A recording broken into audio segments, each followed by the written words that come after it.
organisms with each other and their surrounding environments as well.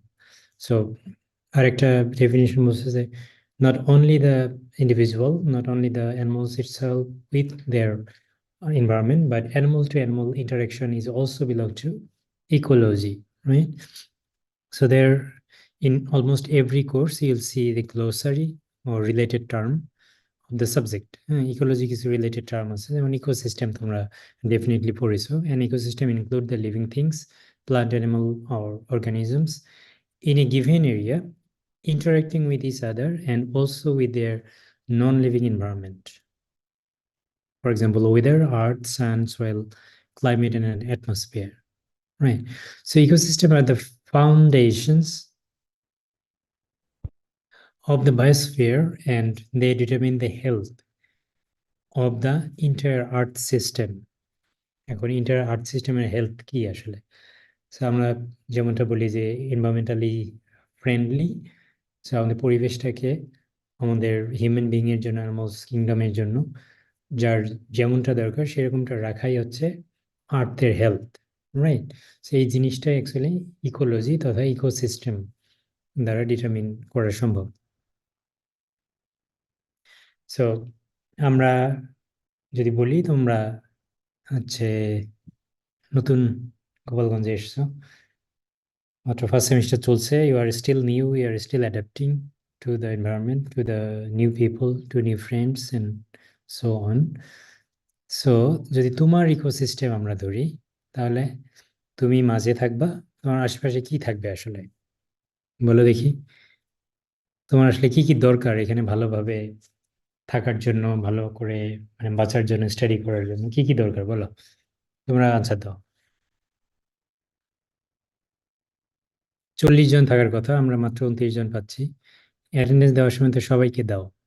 তুলি মোহন তো আছে আমাদের সাথে? কত আইডি? জি স্যার আছি। কত আইডি তোমার? স্যার 24।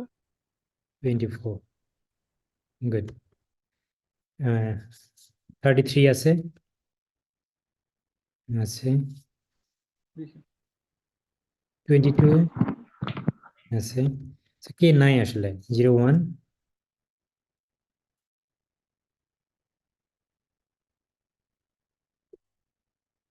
সবাই তো আছে, কে নাই? মাত্র 29 কেন? তোমাদের কি 29-ই অল টুগেদার? জি স্যার, আমাদের 29-30 জন ক্লাস করে। ও বাকিগুলো কি মানে আমার কাছে লিস্ট তো 40-42 জনের দেয়া, জি তারা কি স্যার, নাই? 42 জন স্টুডেন্ট, তারা এখনো আসে নাই, অনেকে সেকেন্ড টাইম দিচ্ছে তো। ও আচ্ছা আচ্ছা, জি স্যার। গুড। তাহলে হয়তো ফুল অ্যাটেন্ডেন্স আছে আমাদের।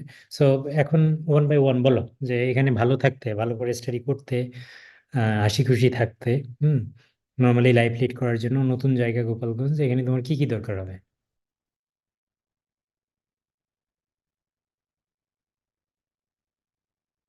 I am waiting, just apply your common sense. এটা তো খুব হার্ড কোয়েশ্চেন না। আমাদের থাকার জন্য স্যার একটা হচ্ছে প্রথমত একটা বাসা দেখা দরকার, তারপর বাসার ভেতরে হচ্ছে থাকার জন্য যেমন ওয়ান একটা বাই ওয়ান বেড। বললো, তোমাকেই সব বলতে হবে না, সবাই পার্টিসিপেট করুক। আর কি দরকার হবে? স্যার আমাদের প্রপার খাদ্যটা দরকার, ভালো খাদ্য দরকার। Good, next. স্যার ভালো পানি। নেক্সট।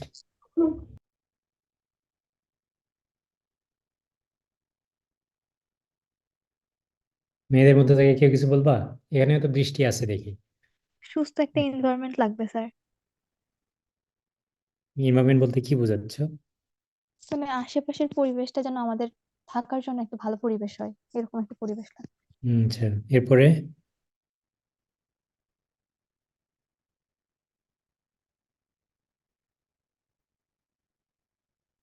একজনকে দেখতেছি 02 আইডি নাসিম, কিছু বলতে চাও? আর কি দরকার? তোমরা হেজিটেট করতেছো, এখন একটু দেখি খুব সিস্টেমেটিক্যালি তোমাকে মাঝে রেখে আমরা যদি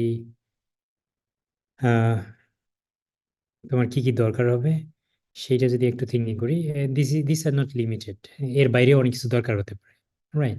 যেমন একজন বলছে স্পেস, তোমার বাসস্থান দরকার হবে, রাইট? তোমাকে এখানে থাকার জন্য, ডিগ্রি কন্টিনিউ করার জন্য তোমার ইচ্ছা শক্তির দরকার হবে যে আমাকে ডিগ্রি কমপ্লিট করতে হবে, তোমার আদার রিসোর্সের দরকার হবে, রিসোর্সেস। ফর এক্সাম্পল, কেউ মনে করো তার এবিলিটি আছে, তার একটা বাইক দরকার এখানে আসতে, ক্যাম্পাসে আসতে, অথবা কারো বাইসাইকেল দরকার। হুম। আদার রিসোর্সেস যেমন তোমার চেয়ার টেবিল দরকার হবে, কারো হয়তো ওয়ার্ডরোব দরকার হবে, what ever, it depends on your ability as well. এরপরে তোমার হচ্ছে ভ্যালু দরকার হবে। ভ্যালু এরকম একটা জিনিস যে তুমি এখানে আসো, তুমি এক জায়গা থেকে আসছো, ভালো রেজাল্ট করে আসছো, এখানে ভালো কম্পিটিশন করে হচ্ছে আহ, এই ডিপার্টমেন্টে অ্যাডমিট হয়েছো। সো এই যে একটা capabilities, it actually bear some values, right? এবং সেই ভ্যালুটা সবাই তোমাকে দিচ্ছে বলেই, ইউনিভার্সিটি তথা জিএসটি দিচ্ছে বলেই তুমি এইখানটায় থাকতে পারছো। এটা এক। আর দুই, তুমি যেখানে আসছো, you should also know the values, and that's how your well-being, willness will develop. অর্থাৎ তুমি যে ডিপার্টমেন্টে আছো, তোমাকে মোটিভেটেড হতে হবে, সেলফ মোটিভেটেড অথবা by motivated by some of your by your seniors and friends and whoever, যে এটার এই প্রসপেক্ট আছে, তোমাকে এই কয়েক বছরের মধ্যে এটা শেষ করতে হবে, তারপরে এই সম্ভাবনা, right? So it also have some values that are going to deal with. এইভাবেই তোমার ইচ্ছা শক্তি তৈরি হবে। এরপরেই মোবিলিটি দরকার হবে। মোবিলিটি, তুমি বাসা থেকে ক্লাসে আসতেছো, পরীক্ষা দিতে আসতেছো, so this is physical mobilities, and this is not limited, but also you need to have a mental mobility as well, যে আমি একটা কোর্স নিচ্ছি, বাকি কোর্সগুলোর কি অবস্থা, ওগুলো নিয়ে পড়তে হবে আমাকে। এরপরে একটা সেমিস্টার শেষ করলাম, ওই you have to move to the next semesters, right? এরপরে তোমার লিজার দরকার হবে, যে শুধু পড়াশোনা, শুধু পরীক্ষা, এটাই তোমার লাইফকে কমফোর্টেবল করবে না, তোমার লাইফকে বোরিং হয়ে যাবে, right? So you need to have some fun, you need to have some free time so that you can research yourself and get back to work again, right?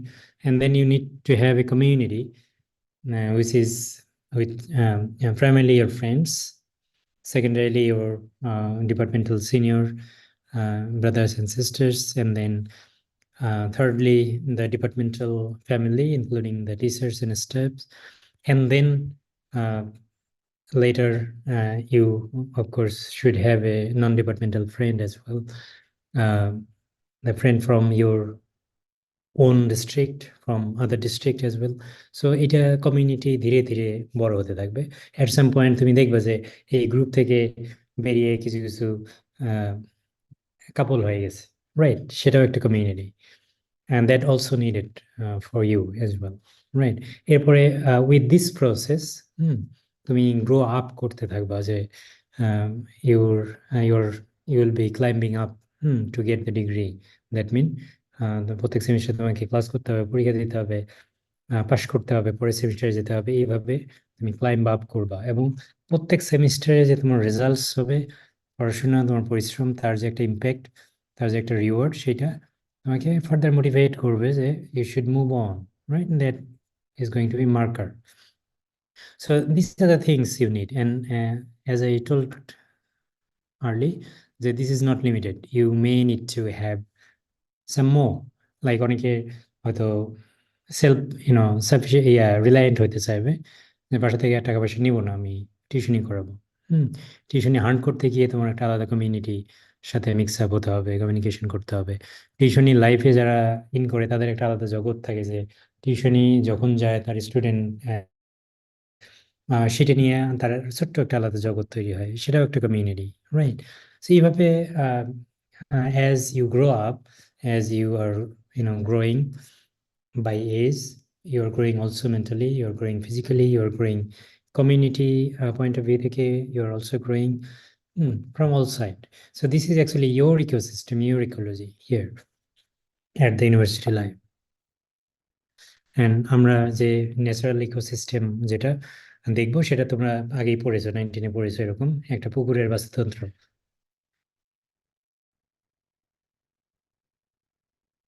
Right? So এটা আগেই দেখেছো, যার কারণে এটা আর করবো না।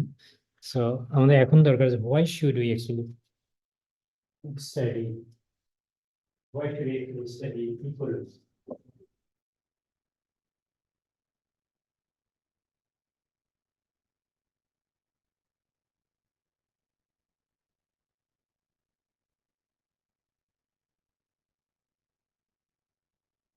So ecology is essential in providing the information on how the world works, world কিভাবে কাজ করে, পরিবেশ কিভাবে রক্ষা করা যাবে, আমাদের জন্য ফ্রেন্ডলি রাখা যাবে, right?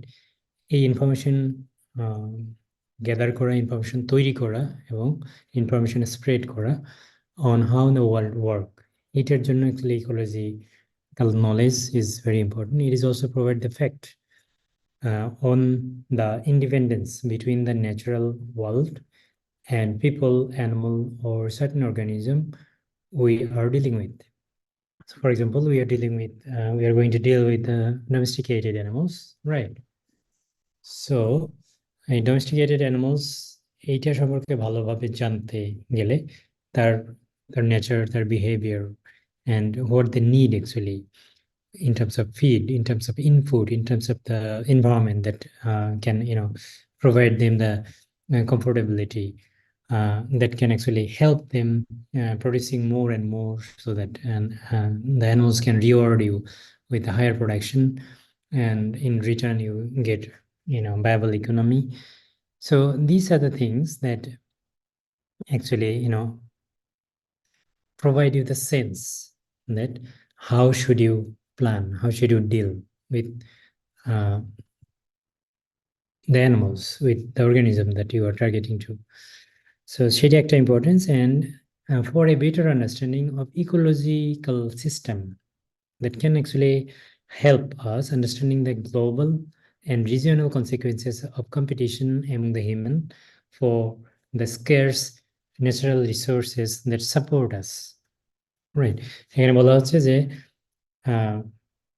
Ecological study, ecological knowledge, হ্যাঁ, এটা অ্যাকচুয়ালি ডেভেলপ করে better understanding about the ecological system that actually can help to understand and the global and regional consequences of the competition among the human for the scarce natural resources that support us. For example, আমরা যদি শুধুমাত্র হিউম্যানের example নেই, তাহলে human আমরা কার কার সাথে compete করছি, what are the things we need in order to survive, in order to B comfortable, in order to grow up, in order to reproduce, হ্যাঁ, কি কি জিনিস দরকার, এবং সেই জিনিসগুলা আমরা তৈরি করতে কি কি রিসোর্সেস, ন্যাচারাল রিসোর্সেস ইউজ করতেছি, কি কি ম্যানমেড রিসোর্সেস ইউজ করতেছি, এবং consequently how we are affecting the nature. আমরা কি ধান প্রোডাকশন করতেছি, ফর এক্সাম্পল রাইসের জন্য, ধান প্রোডাকশন আমাদের হেল্প করছে, রাইস আমরা আমাদের স্টেপল ফুড আমরা সে কনজিউম করছি, fine, we are ensuring food security, but in exchange whether we are going to have some bad impact on the environment, right? আমরা অ্যানিমাল প্রোডাকশন করতেছি, ফর এক্সাম্পল প্রোটিনের জন্য, milk, meet, egg, right? এইটা করতে যাচ্ছি, এইটা আমাদের একটা কম্পোনেন্ট যেটা আমাদের লাইফের ফুড সিকিউরিটি, আমাদের nutrition security, as well as আমাদের comfortability in terms of economics ensure করবে। But whether question is whether it is going to exert some of the negative impact on the environment or not. So এই যে understanding গুলা, এটা শুধুমাত্র ecological study করার মাধ্যমেই আমরা জানতে পারবো। এই জন্য বলা হচ্ছে যে স্কেয়ার্স ন্যাচারাল রিসোর্সেস, আমরা স্কেয়ার্স এই জন্য বলা হচ্ছে যে আমাদের যা দরকার সবটাই যদি আমরা অ্যাক্ট না করি, সবটাই মানে সাফিসিয়েন্ট না, রাইট? যেমন আমাদের এখন হয়তো আমরা শুধুমাত্র রাইসের উপর মানে রাইস সাপ্লাই আমাদের সারপ্লাস, যেটাকে আমরা ফুড সিকিউরিটি বলতেছি, but rice is the only food we are consuming? No, we need so many other food as well, right? So আমরা হয়তো চাউলের দিক থেকে, ধানের দিক থেকে আমরা সিকিউর, আমরা সারপ্লাস প্রোডাকশন করি, বাট আমরা ডিম সারপ্লাস এখনো প্রোডাকশন করতে পারছি না, মিট সারপ্লাস প্রোডাকশন করতে পারছি না, right? So in order to do so, what are the changes we might need, এবং সেই প্রোডাকশনে অ্যাচিভ করতে গেলে আমাদের এনভায়রনমেন্টকে কিভাবে ইউজ করতে হবে, so that we can make the environment friendly as well, right? এই সব আন্ডারস্ট্যান্ডিং ইকোলজিক্যাল স্টাডি থেকে অ্যাকচুয়ালি ডেভেলপ হবে। Any question? বেশি কঠিন হয়ে যাচ্ছে? কথা বোঝা যায়? জি তোমরা কি স্যার। আমার সাথে আছো? জি স্যার, জি কথা স্যার, বোঝা যাচ্ছে। বলতে চাই। আচ্ছা, আমরা আমি কিন্তু দেখো এখানে খুব তিনটা টার্মে, তিনটা পয়েন্টের মধ্যে অনেক কথা বলেছি, তাই না? তো তোমাদের একটু মানে চোখ কান খোলা রাখতে হবে কি কি বলছি। You should also taking note, and if possible you should also google what are the importance of ecological study। হ্যাঁ, এরকম করে গুগল করে আরো বেশি করে, কারণ এই write down the importance of ecological study or ecological knowledge, এইটা দিয়ে যদি 5 মার্কস দেওয়া হয় পরীক্ষায়, তাহলে এই তিনটে পয়েন্ট লিখলে অবশ্যই তুমি 5 মার্কস পাবে না, বুঝছো? যার কারণে এত বেশি কথা বলি। লেখা কম, লেখা স্লাইডে কিন্তু অনেক বেশি বলি। So you have to careful. Branches of ecology, আমরা ডেফিনেশন পড়লাম, আমরা ইম্পর্টেন্স পড়লাম। এখন ব্রাঞ্চ, ইকোলজি একটা vast subject. So ecology itself can be divided primarily in autoecology, which is individual species ecology, and sync ecology, community ecology, which is also termed as community ecology. So autoecology, for example, আমরা যদি গোটের ecology নিয়ে কথা বলি, অথবা only শিপের ecology, each and every species, right, সেটা হচ্ছে অটোইকোলজি। And sync ecology, যে আমরা ক্যাটল কমিউনিটি নিয়ে কথা বলছি। ক্যাটল কমিউনিটি বলতে শুধুমাত্র ফ্রিজিয়ান না, শুধুমাত্র দেশি ক্যাটল না, all cattles that is available in a particular area, right? Synecology normally আমরা সিঙ্ক ইকোলজি নিয়েই বেশি ডিল করি, কারণ it actually covers so many things at a time. Therefore sync ecology can also be classified into aquatic ecology and terrestrial ecology. Aquatic ecology তো বুঝো, যেটা জলজ প্রাণীদের ইকোলজি, and terrestrial হচ্ছে স্থলজ, রাইট? এবং স্থলজ আমাদের টার্গেট হবে, কারণ আমরা তো ফিশারি পড়ছি না, আমরা ভেটেরিনারি সায়েন্স পড়ছি, আমরা প্রোডাকশন পড়ছি। therefore all our animal species, targeted animal species, all of our patients are terrestrial animals হবে। therefore forest ecology হতে পারে, grassland ecology, human ecology, cropland ecology, and so on, right? Further, the ecology can be subdivided into major subdiscipline of ecology. যেমন আমরা কোনো অ্যানিমালসের behaviour নিয়ে কথা বলতে পারি, কোনো অ্যানিমালসের পপুলেশন নিয়ে কথা বলতে পারি, কমিউনিটি নিয়ে। এই particular community of animals like cattle, how it is distributed all over Bangladesh, how it is distributed all over the South Asia. It is a landscape ecology, right? এরপরে গ্লোবাল ইকোলজি হতে পারে for a particular subject matter. So what is this situation globally, right? সেটা হচ্ছে global ecology. and subdivision on the basis of the target. So animal ecology হতে পারে আমাদের target, যেমন animal, কেউ যদি যারা এগ্রিকালচার পড়ে তারা প্লান্ট ইকোলজি নিয়ে কথা বলবে, এবং এগ্রিকালচারের মধ্যে যারা এন্টোমোলজি নিয়ে ডিল করবে তারা ইনসেক্ট ইকোলজি, অথবা আমাদের ইভেন প্যারাসাইটোলজি একটা সাবজেক্ট আছে, সেখানেও এন্টোমোলজি একটা পার্ট আছে, সেখানেও ইনসেক্ট চলে আসতে পারে, right? On the basis of study, biomes, আমরা কোন এরিয়া জুড়ে আমরা স্টাডি করব সেটার উপর ডিপেন্ড করে আমরা আর্কটিক আর পোলার ইকোলজি বলতে পারি, tropical ecology and desert ecology. Tropical ecology বলতে খুব হচ্ছে চরম ভাবাপন্ন বাংলায় যেটা বলে, অস্ট্রেলিয়া ফর এক্সাম্পল, আমাদের দেশটাও মানে turning to be tropical, right?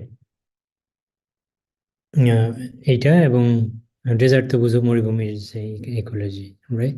এখানে অনেক আরো স্পেশালাইজড ব্রাঞ্চ আছে, আমি এগুলো সবগুলা উচ্চারণ করবো না, খুবই সিম্পল, তোমরা জাস্ট একটু মনে রাখার চেষ্টা করবে, right? Relationship between ecology with other discipline, কি কি মানে আমাদের রিলেশনশিপ আছে, আমরা how we will actually use or maintain a friendly ecology. And for that, we have to have the sense from other discipline as well. For example, morphology, right? একটা animals দেখতে কিরকম বাহ্যিকভাবে, এটাকে মরফোলজি বলে। Physiology, একটা অ্যানিমালের different system, ongoing system in the body, সেটা কিরকম হবে। জেনেটিক্স, তার উৎপত্তি এবং বংশবৃদ্ধি কিরকম, ইভলিউশন, সে কিভাবে বিবর্তন হয়েছে, মলিকুলার বায়োলজি হতে পারে, developmental biology, behavioural study, chemistry, geology, physics and meteorology. So all are actually related discipline with the ecology. So আমাদের যে সারাউন্ডিংস আছে অ্যানিমালসের, এর একটা কম্পোনেন্ট, ইকোলজিক্যাল কম্পোনেন্ট নিয়ে যদি আমরা আলাপ করি, এনভায়রনমেন্টাল এলিমেন্ট, সেটা হচ্ছে ক্লাইমেট, রাইট? সো এখানে ডিরেক্ট কিছু এক্সাম্পল নিয়ে আসছি, how ecological element or environmental element can affect an animal, which is our target, like domesticated animals, right? So climate একটা animal environmental requirement এখানে দরকার হবে, and effect of climate change on animals productivity with a special emphasis on temperature. এই তিনটে পয়েন্টের উপর আমরা আলোচনা করব. So what is climate actually? Climate জানো কি? Anyone? Climate কেউ জানো না?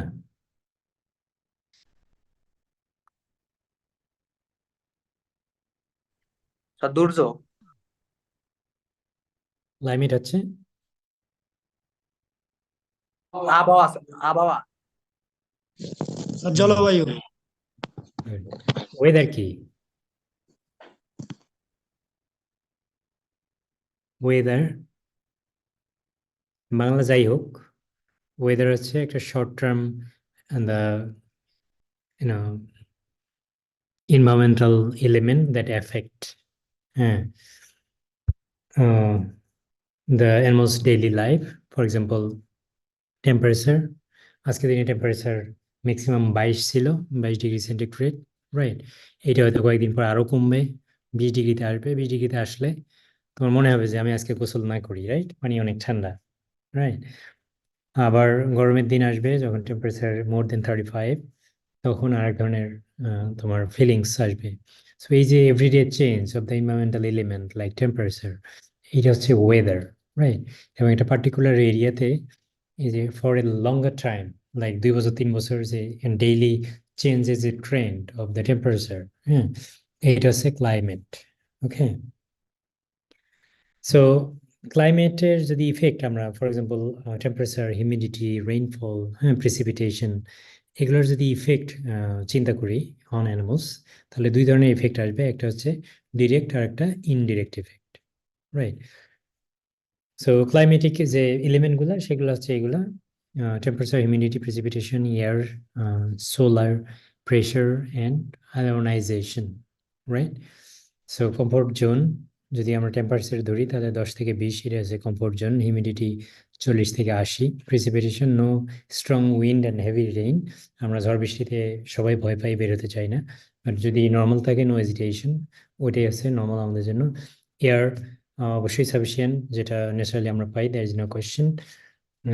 এবং যেখানে থাকবো, যেখানে আমরা আমাদের বাসস্থান, আমাদের ক্লাসরুম, আমাদের অফিস, এইগুলো আছে ওয়েল ভেন্টিলেটেড হতে হবে, so that we do not feel suffocated, and there should be sufficient ventilation and sufficient aeration.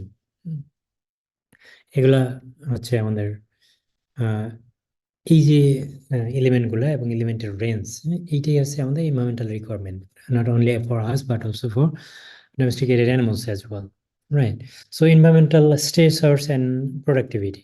So is the environmental requirement, for example, 10 থেকে 20 ডিগ্রি সেন্টিগ্রেড হলে এটা একটা comfort zone for any animals, right? So এর বেশি যদি হয়, 20 degree বেশি হয় অথবা 10 ডিগ্রি কম হয়, তাহলে এইটা একটা factors that will make you feeling uncomfortable, right? So যখনই তুমি আনকমফোর্টেবল ফিল করবা, তখনই এটা একটা স্ট্রেসের কারণ হবে, রাইট? সো যে ফ্যাক্টরসগুলোর কারণে তুমি স্ট্রেসড হও, সেগুলোকে স্ট্রেসর্স বলা হয়, right? So all this are the environmental requirement, right? এইটা থেকে ডেভিয়েশন হলেই এটা একটা animals will fall into stress due to the factors which is this deviation from the environmental requirement, and that actually can be termed as stressors. Environmental stressors and productivity, আমরা যদি directly চলে আসি, avoiding all small details, then তুমি দেখো এখানে একটা animals আছে আমাদের, রাইট? পটেনশিয়াল এনভায়রনমেন্টাল স্ট্রেসর্স, যেমনটা আমরা এনভায়রনমেন্টাল রিকোয়ারমেন্ট বললাম যে 10 থেকে 20 ডিগ্রি এটা আমাদের কমফোর্টেবল টেম্পারেচার। সো এটার থেকে যদি ডেভিয়েট হয়, অর্থাৎ 20-এর থেকে যদি বেশি হয় টেম্পারেচার অথবা 10-এর থেকে কম হয়, তাহলে এটা একটা পটেনশিয়াল স্ট্রেসর্স হবে অ্যানিমালসের উপর। তাহলে অ্যানিমালসের রেসপন্স কি হবে? অ্যানিমালের রেসপন্স হবে, তার বিহেভিয়ার চেঞ্জ হতে পারে, তার ইমিউনোলজিক্যাল কিছু ফল ডাউন হতে পারে, তার ফিজিওলজিক্যাল ডিসরাপশন হতে পারে, right? Either feeling so cold অথবা feeling so hot, and that will actually ultimately affect their physiology primarily, and then behavior, and then immunology, right? এবং এতে করে যেটা হবে, তোমার প্রথমেই তার অ্যাডজাস্ট করাটা খুব মুশকিল হবে, কোপিং মানে অ্যাডজাস্ট করা। অ্যান্ড সেকেন্ডলি, তার যে নর্মাল ডেইলি লাইফ, নর্মাল যে বিহেভিয়ার, নর্মাল চলাফেরা, সেইটাতে হ্যাম্পার হবে, রাইট? এটা হচ্ছে ভেরি প্রাইমারি কনসিকুয়েন্সেস। এবং এখান থেকেই অ্যাকচুয়ালি ফিডব্যাক যাবে টু দ্য ওনার। হ্যাঁ, এটা হচ্ছে যে the watchman, the manager, the peoples working on them, they should get the sense that okay, these are the potential stressors, that's why animals are not behaving well and they are not performing well, therefore we have to work on getting back to the normal environmental requirement, right? So এটা যদি continue হতেই থাকে, তাহলে দেখো কিভাবে impair হবে behaviour. তো impair হবেই। Immune status, immunology fall down করলে ইমিউন স্ট্যাটাস ইম্পেয়ার হবে। ইম্পেয়ার ফিজিওলজি, তার ফিজিওলজিক্যাল নর্মাল যে ফাংশন লাইক সেটা ভালোভাবে পারফর্ম করবে না, লাইক তার বডি টেম্পারেচার রেইজ হবে, তার রেসপিরেশন রেট বেড়ে যাবে, তার পালস রেট বেড়ে যাবে, এবং কনসিকুয়েন্টলি কিছু কিছু আদার সিমটম আসবে, যেমন তার স্যালাইভেশন হতে পারে, তার হচ্ছে পন্টিং হতে পারে, তার হেভিলি সোয়েটিং হতে পারে, খাওয়া দাওয়া বাদ দিবে, এবং ultimately it will lead to bad health and some diseases, and also it will ultimately hamper the production, which is not our target, right? So এইটা যদি হয় কম্বাইনলি, এটা প্রপার ফাংশনকে ইম্পেয়ার করবে, মানে হ্যাম্পার করবে, এবং ultimately reduce performance and reduce health as well. So এই হচ্ছে গিয়া মানে খুব shortly how environmental stressors can affect the productivity, right? So আমরা ডিরেক্ট এন্ড ইনডিরেক্ট যে ইফেক্টের কথা বলেছিলাম, থার্মোনিউট্রাল জোনের কথা বলেছিলাম, মানে কমফোর্টেবল জোন, সেটা নিয়ে একটা আলোচনা করব। সো এখানে একটা ফিগার দেয়া আছে। So cold stress and hit stress দেখা যায়, স্লাইড দেখা যায়, দেখতেছ? আইডি নাম্বার 31 দেখতেছ স্লাইড? উপরে কোল্ড স্ট্রেস এটা কি কালার হাইলাইট করা?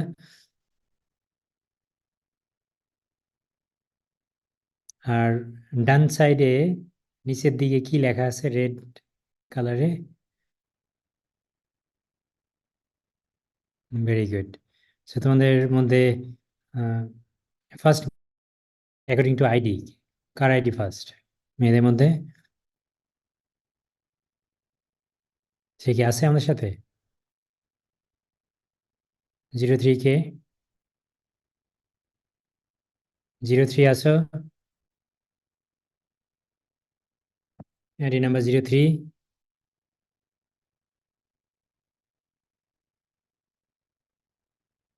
জিরো থ্রি নাই?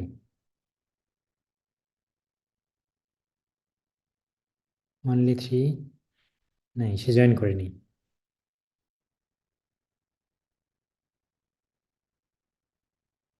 আইডি নাম্বার 35 আছো?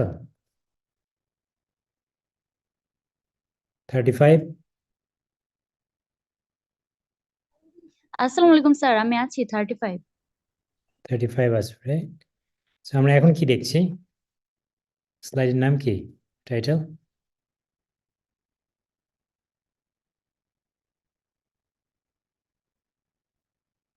তার মানে সে দেখতেছে না। 37 Sir, কি দেখতেছি এখন? the seven main consequences of heat stress. আচ্ছা আচ্ছা। সো তোমরা যদি অ্যাটেন্টিভ না হও তাহলে কিন্তু বিপদে পড়বা, কারণ একেবারে নতুন তোমরা, প্লাস হচ্ছে আমার কথাগুলো যদি না শোনো, স্লাইড যদি না দেখো, রিলেট করতে পারবে না। আলটিমেটলি যেটা হবে, কয়েকদিন পরেই পরীক্ষা নিব, দেখবো যে খুব খারাপ অবস্থা হয়ে যাবে, right? So thermoneutral zone of a dairy cattle, right? Thermoneutral zone, এটাকে আমরা কমফোর্টেবিলিটি বলতেছি, যে কমফোর্ট জোন বলতেছি, যে টেম্পারেচারের মধ্যে এটা খুব মানে কমফোর্টেবল অবস্থায় থাকবে, খুব ভালো পারফর্ম করতে পারবে। সো যদি আমরা এর আগে 10 থেকে 20 ডিগ্রি কথা বলেছিলাম, সো এটা in general for considering all animals, right? কিন্তু যখনই ক্যাটেলের ধরবো তখন এটা ডিপেন্ড করে কোন কান্ট্রির জন্য আমরা কথা বলছি, বাট এটা আমাদের দেশি যে ক্যাটেল আছে এবং আমাদের যে normal environment, based on that আমাদের cattle community in Bangladesh, not only in Bangladesh but also in South Asian context, আমাদের এই cattle population actually be comfortable within 18 to 25 degrees. So 18 to 25 degrees এটাকে থার্মোনিউট্রাল জোন বলা হচ্ছে, রাইট? এর চেয়ে বেশি অর্থাৎ আপার জোন যেটা আছে, ওকে, এই যে আপার জোন 25 ডিগ্রিজ, এটা থেকে যখনই বেশি হবে, মানে 26, 27, 30, 35 এই রেঞ্জে যখন যাবে তখন অ্যানিমালটা হিট স্ট্রেসড হবে, রাইট? সে ওই টেম্পারেচারে মানে the animal will not feel good, right? On the other hand, যখন 18 ডিগ্রিজের নিচে আসবে তখন অ্যানিমালটা কোল্ড স্ট্রেসড হবে, তার মানে এত কম temperature, the animal will feel cold, right? They will shake, they will stop eating, and so on. So it is a very in general actually তোমার থার্মোনিউট্রাল জোন এমন একটা টেম্পারেচার, যে টেম্পারেচারের মধ্যে অ্যানিমাল কমফোর্টেবল লাইফ লিড করতে পারে, at the same time they can have all the normal functions done and also have the normal production. So আমরা যদি দেখি যে কোল্ড স্ট্রেস হলে অ্যানিমাল প্রলং টাইম যদি কোল্ড স্ট্রেসে থাকে তাহলে কি হবে, আর প্রলং টাইম কোল্ড হিট স্ট্রেসে থাকলে কি হবে, রাইট? সো এখানে সেম জিনিসটা একটু ইলাবোরেট করা, যে again thermoneutral zone 18 to 25, right? So এখানে এরকম দেয়া যায় যে 18 to 25, সো এর থেকে তুমি 3 ডিগ্রি বাড়ায় দাও, 18 থেকে কমায় দাও এদিকটায় 15 ডিগ্রি, আর এদিক থেকে 3 ডিগ্রি 4 ডিগ্রি বাড়ায় দাও, যে 28 অথবা 29, রাইট? সো এখানে 25, রিমেম্বার 3-4 ডিগ্রি বাড়ালাম। সো এই যে টেম্পারেচারটা, এই যে রেঞ্জটা, এখানে ওয়ার্ম জোন, তারা হয়তো গরম বোধ করবে বাট তখন স্ট্রেসড হবে না, রাইট? বাট যখনই এটা মোর দেন 30 ডিগ্রিজ যাবে তখনই অ্যাকচুয়ালি হিট স্ট্রেসড হবে, হ্যাঁ। সো এটাকে হিট জোন বলে। ওয়ার্ম জোনটা স্টিল কমফোর্টেবল হতে পারে, but heat zone is not comfortable anymore. এবং at that time, at this stage, যদি অ্যানিমালটা প্রলং টাইম অ্যাকচুয়ালি এক্সপোজড হয় তাহলে হাইপারথার্মিয়া হবে, এখানটায় হিউজ হিট প্রোডাকশন হবে। Similarly, on the coldest side, the lower temperature side, 18 ছিল, like this one. So আমরা যদি 3-4 ডিগ্রি কমাই দিই তাহলে 14 অথবা 15 এই টেম্পারেচার পর্যন্ত অ্যানিমাল শুধুমাত্র কোল্ড ফিলিং স্টার্ট হবে তার, বাট স্টিল সে খুব বেশি আনকমফোর্টেবল অবস্থায় যাবে না। বাট এর চেয়ে যদি কম হয় এবং প্রলং টাইমের জন্য হয় তাহলে এটা কোল্ড জোন। কুল আর কোল্ড এই দুইয়ের মধ্যে কিন্তু পার্থক্য আছে, তোমরা আজকে গুগল করবা what is cool and what is cold. Next টাইমে যে কোনো কাউকে আমি এটা ধরবো, what is the difference between cool and cold, okay? So prolong time যখন কোল্ড জোনই থাকবে, excessive low temperature then the usual for the animals, and that will result in the hypothermia for that animal.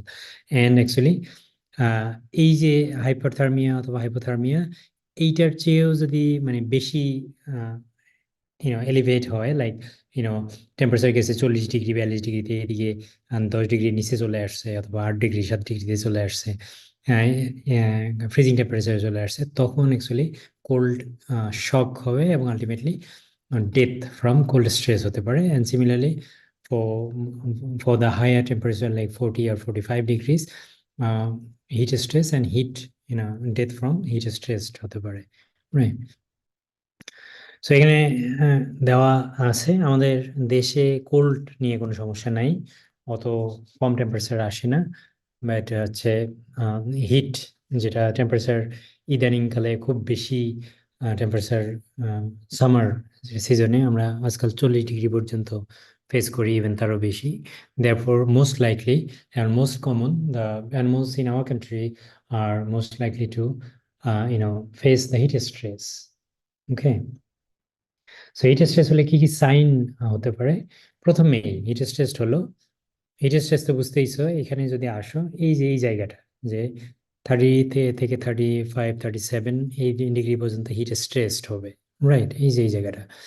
এরপরে তোমার hyperthermia হবে। So হাইপারথার্মিয়াতে যাওয়ার দরকার নেই, hit stress কন্ডিশনেই তোমার যে কিছু সাইন তুমি দেখতে পারবে অ্যানিমালসের, রাইট? প্রথম সাইন হবে যে ইনক্রিজড রেসপিরেশন, তোমার পন্টিং হবে। পন্টিং বলতে হাঁপাইতে থাকবে আর কি। তুমি যদি এখন 1 কিলোমিটার দৌড়াও, দেখবে যে এখন পরে তোমার যে অবস্থা হবে এইটাই, মানে এক্সেসিভ রেসপিরেশন বলে। এবং এরকম রেসপিরেশনটা যখন পলসিতে হয় তখন এটাকে আমরা পন্টিং পন্টিং বলি, রাইট?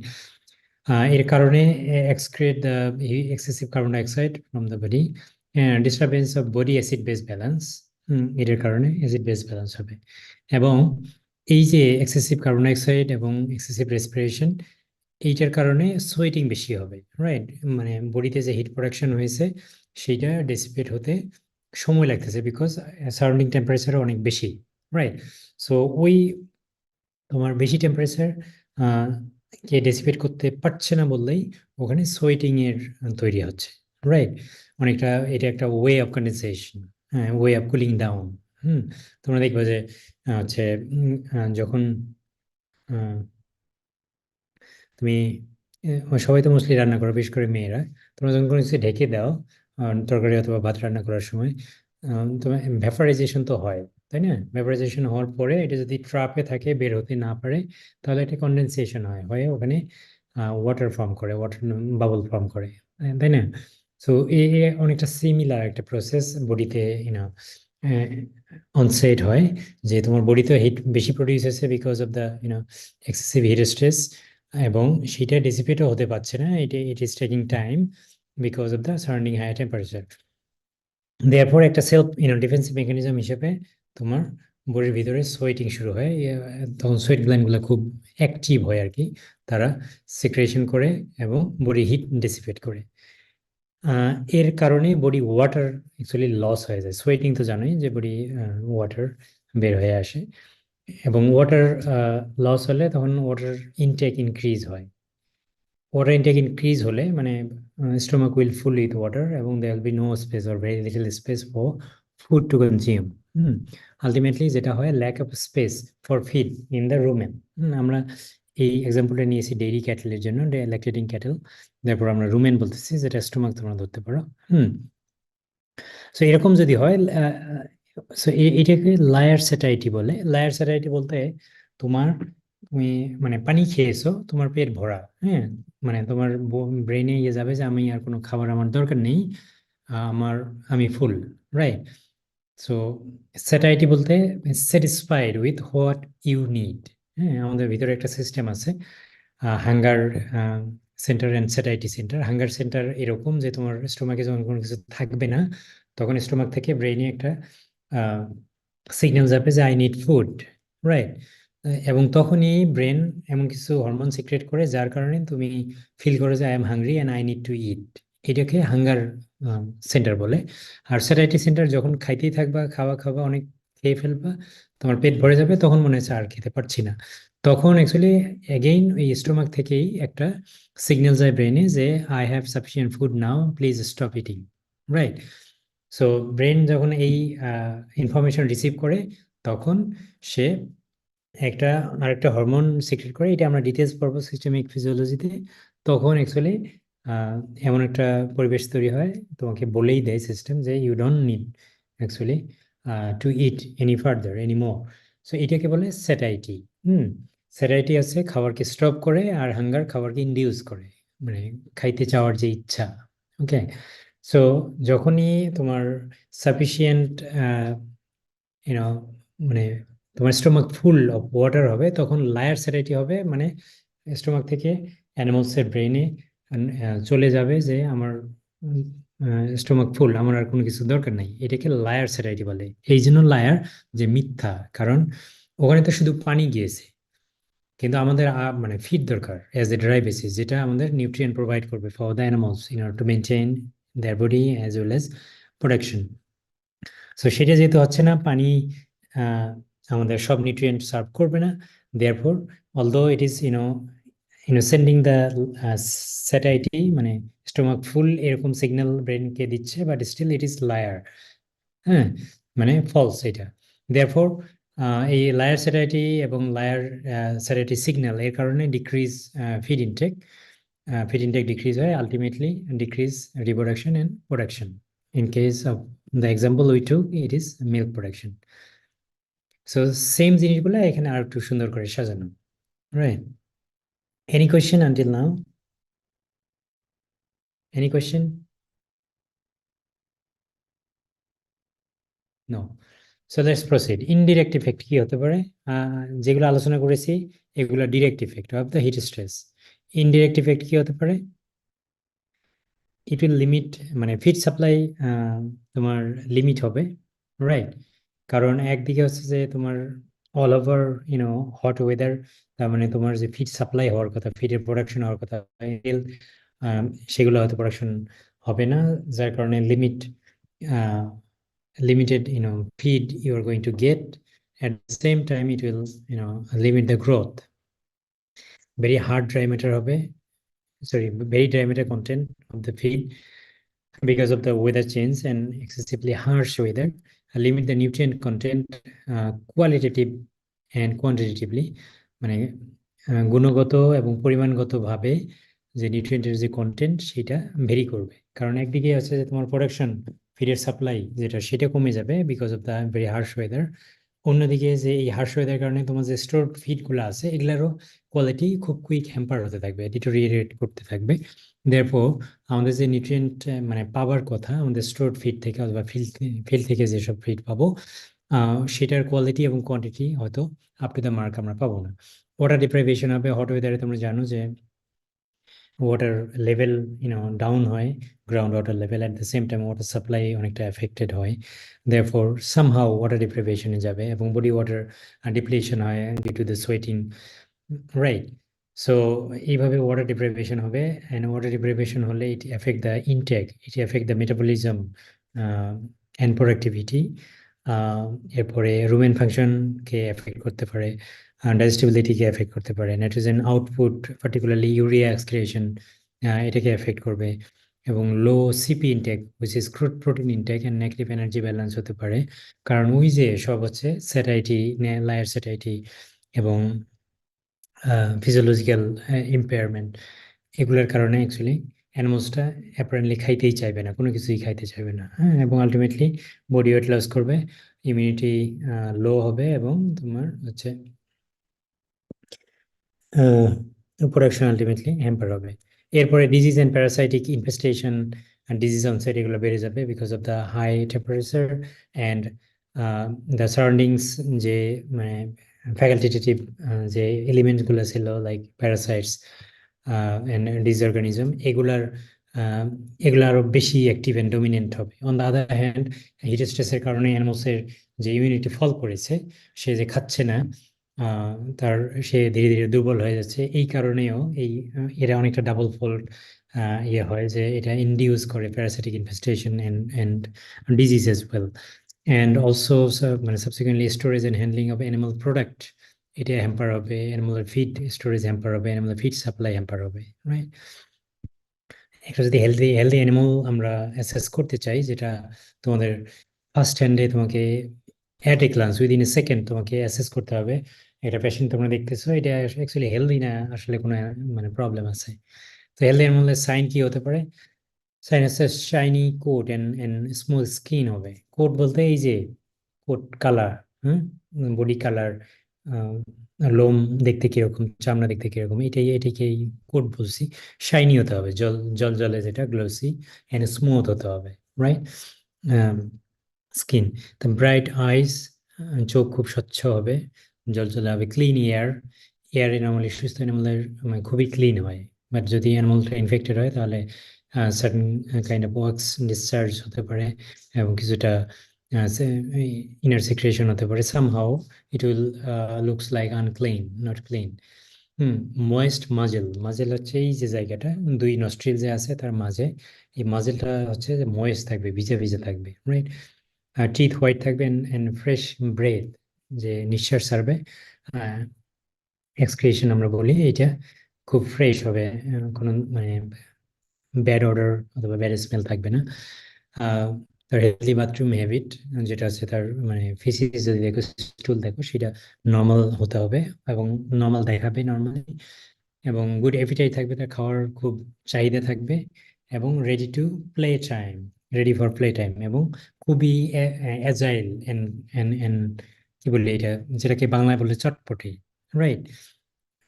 এটাই মিন করা হচ্ছে যে যখনই সুযোগ পাবে সে মানে খুবই চঞ্চল থাকবে, রাইট? এটাকেই বলা হচ্ছে ready to play time, for play time. এই হচ্ছে গিয়ে তোমার হেলদি অ্যানিমালের সাইন। কিছু প্যারামিটার্স আছে যে যখন তোমরা অ্যাসেসমেন্টে যাবা, যে normal body temperature is number one indicator that whether the animals is in normal or not, normal condition are not, right? So এটা দেখতে গেলে প্রথমেই তোমার থার্মোমিটার থাকবে, সেই থার্মোমিটার দিয়ে তুমি টেম্পারেচার দেখবা। এখানে বিভিন্ন অ্যানিমালস এর স্পেসিস আছে এবং সাথে এভারেজ যে নর্মাল টেম্পারেচার সেটি দেওয়া আছে, রেঞ্জ একটু আপস এন্ড ডাউনস দেওয়া আছে, রাইট? এটা পড়ার মতো কিছু নাই, তোমরা জাস্ট দেখে নিব।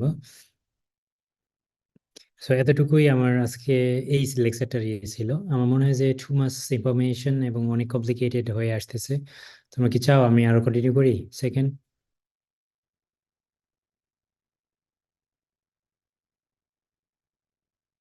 কন্টিনিউ করবো আরো নেক্সট লেকচার? জি স্যার। আচ্ছা, তাহলে আমরা একটু 10 মিনিট তোমরা ব্রেক নাও। আমরা মোটামুটি 50-এর দিকে শুরু করি, 6:50। জি স্যার। যে এরপরে একটা সহজ একটা মানে লেকচার, যেটা আমার সিকোয়েন্স ব্রেক হবে, বাট স্টিল সহজ একটা লেকচার আমরা চুজ করবো। So we are coming back at 10 minutes to 7.